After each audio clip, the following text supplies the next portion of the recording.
இப்போ ராதாபுரம் தொகுதியில் வந்து இருக்குந்துறைன்னு ஒரு கிராமம் இருக்குது. அங்கே வந்து பழைய குவாரிகள் ஒரு 20க்கு மேலே இருக்குது. இப்போ நடந்துட்டு இருக்க குவாரிகள் ஒரு 17 குவாரிகள் இருக்குது. இப்போ அது போக ஒரு 10 குவாரிகள் புதுசாக வந்து கொடுக்குறாங்க. இப்போ இந்த குவாரிகள்லாம் வந்து அணு உலையிலேருந்து ஒரு 5 கிலோமீட்டர் 7 கிலோமீட்டர் தூரத்தில் தான் இருக்குது. இந்த பகுதியில் ஏற்கனவே 2 டைம் வந்து பூகம்பம் வந்திருக்கு. இப்போ இந்த புதுசாக இன்னும் ஒரு 10 குவாரிகள் வரும்போது இங்கே வைக்கக்கூடிய வெடிமருந்துகளுக்கும் கணக்கு வந்து இல்லை. இஷ்டத்துக்கு எல்லாரும் வச்சுட்டு இருக்காங்க. அப்போ எங்களுக்கு வந்து இந்த அணு உலைக்கு ஏதாவது ஆபத்து வரும்னு சொல்லிட்டு ஒரு பயம் இருக்குது. நான் தொடர்ந்து இது சம்மந்தமாக மனுக்கள் கொடுத்துட்ருக்கோம். இது போக இருக்குந்துறை பஞ்சாயத்தில் வந்து புதுசாக குவாரிகளும் க்ரஷரோ தொடங்கக்கூடாதுன்னு சொல்லிட்டு ஒரு கிராம சபையில் ஒரு தீர்மானமும் போட்டிருக்கோம்.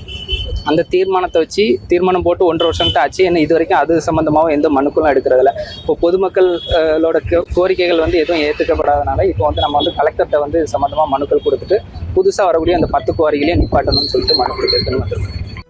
ஷர்மிளா வணக்கம். நிச்சயமாக திருநெல்வேலி மாவட்டம் கூடங்குளம் அணுமின் நிலையத்தை சுற்றி அமைக்கப்பட்டு வரும் கல் குவாரிகளால் கூடங்குளம் அணுமின் நிலையத்திற்கு ஆபத்து ஏற்படும் என ராதாபுரம் கால்வாய் விவசாயிகள் சந்தேகம் தெரிவிக்கின்றனர். இன்று காலை திருநெல்வேலி மாவட்ட ஆட்சியர் அலுவலகத்திற்கு வந்து ஆட்சியரிடம் இது தொடர்பாக மனு ஒன்றினையும் அளித்துள்ளனர். இது குறித்து அவர்கள் சத்தியம் தொலைக்காட்சியிடம் பேசும்போது இந்த ராதாபுரம் கால்வாய் கடைமடை விவசாயிகள் நல சங்கத்தினர் தெரிவிக்கும் போது கூடங்குளம் அணுமின் நிலையம் நாட்டின் மிக மிக முக்கிய பாதுகாப்பு அமைப்பாக உள்ளது. அதன் அருகில் நடைபெறும் இந்த குவாரி பணிகள் மற்றும் நில அதிர்வுகள் குறித்து முழுமையாக அறிவியல் ஆய்வு செய்ய வேண்டியது அவசியம். மக்கள் பாதுகாப்பு தொடர்பான எந்த சந்தேகமும் ஏற்படாத வகையில் முன்னெச்சரிக்கையுடன் இதில் செயல்பட வேண்டும் என்ற முக்கிய கோரிக்கையை வலியுறுத்தியுள்ளனர். கூடங்குளம் அணுமின் நிலையத்தை சுற்றியுள்ள பகுதிகளில் நடைபெறும் குவாரிகள் குறித்தும் அங்கு நடைபெறும் பணிகள் குறித்தும் உரிய நிபுணர் குழு மூலம் எப்பொழுதுமே கண்காணித்துக் கொண்டு வர வேண்டும். அந்த ஆய்வு நிறைவடையும் வரை புதிய குவாரிகளுக்கு அனுமதி வழங்க வேண்டாம் எனவும் கேட்டுக் கொண்டுள்ளனர். பொதுமக்களின் பாதுகாப்பு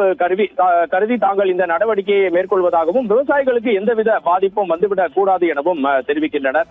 கூடங்குளம் அணுமின் நிலையம் நாட்டின் மிக மிக முக்கியமான பாதுகாப்பு அமைப்பு. எனவே கூடங்குளம் அணுமின் நிலையத்தை சுற்றியுள்ள பகுதிகளில் நடைபெறும் இந்த குவாரி வெடி வைப்புகளினால் அதன் தாக்கம் குறித்து உரிய நிபுணர் குழு மூலம் ஆய்வு செய்ய வேண்டும் என கேட்டுக் கொண்டுள்ளனர். இது குறித்து திருநெல்வேலியின் குவாரிகள் சங்க தலைவர் ரிச்சர்டிடம் சத்தியம் தொலைக்காட்சி சார்பில் உடனடியாக பேசிய போது அவர் என்ன கூறுகிறார் என்றால், கூடங்குளம் அணுமின் நிலையத்தை சுற்றி 5 கிலோமீட்டர் அல்லது 7 கிலோமீட்டர் நீளம் சுற்றளவிற்கு கூடங்குளம் அணுமின் நிலைய கட்டுமானத்திற்கு தேவைப்படும் கற்களை வெட்டி எடுப்பதற்காகவே கூடங்குளம் அணுமின் நிலையத்தின் ஒப்பந்தப்படியே இந்த கல்குவாரிகள் செயல்படுவதாக தெரிவிக்கிறார்.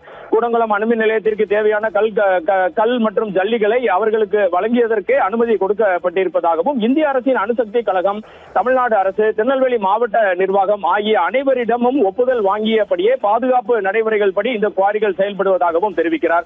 எது எப்படி இருந்தாலும் விவசாயிகள் மற்றும் பொதுமக்கள் எழுப்பும் சந்தேகங்களுக்கு பதிலளிக்க வேண்டியது தமிழக அரசு, திருநெல்வேலி மாவட்ட நிர்வாகத்தின் கடமை. அதைத்தான் இந்த ராதாபுரம் கால்வாய் விவசாயிகளும் வலியுறுத்தி இருக்கின்றனர். இதுவே தற்போது இருக்கும் நிலவரம் திருநெல்வேலி மாவட்ட ஆட்சியர் அலுவலகத்தில். ஷர்மிளா.